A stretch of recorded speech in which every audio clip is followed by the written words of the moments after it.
بسم اللہ الرحمن الرحیم۔ شروع اللہ کے نام سے جو بڑا مہربان نہایت رحم والا ہے۔ والشمس وضحاها والقمر إذا تلاها والنهار إذا جلاها والليل إذا يغشاها۔ سورج کی قسم اور اس کی روشنی کی، اور چاند کی جب اس کی پیچی نکلے، اور دن کی جب اسے چمکا دے، اور رات کی جب اسے چھپا لے۔ والسماء وما بناها والأرض وما طحاها ونفس وما سواها۔ اور آسمان کی اور اس ذات کی جس نے اسے بنایا، اور زمین کی اور اس کی جس نے اسے پھیلایا، اور انسان کی اور اس کی جس نے اس کے اعضاء کو برابر کیا۔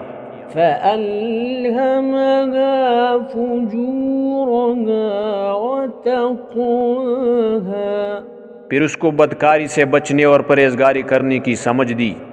قَدْ أَفْلَحَ مَن زَكَّاهَا وَقَدْ خَابَ مَن دَسَّاهَا۔ كَذَّبَتْ ثَمُودُ بِطَغْوَاهَا إِذِ انبَعَثَ أَشْقَاهَا۔ کہ جس نے اپنے نفس یعنی روح کو پاک رکھا وہ مراد کو پہنچا، اور جس نے اسے خاک میں ملا دیا وہ خسارے میں رہا۔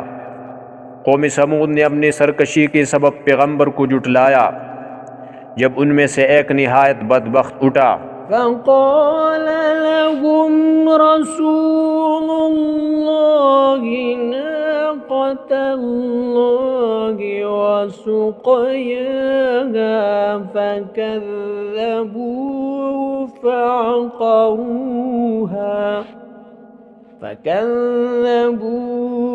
فَعَقَرُوهَا فَدَمْدَمَ عَلَيْهِمْ رَبُّهُمْ بِذَنبِهِمْ فَسَوَّاهَا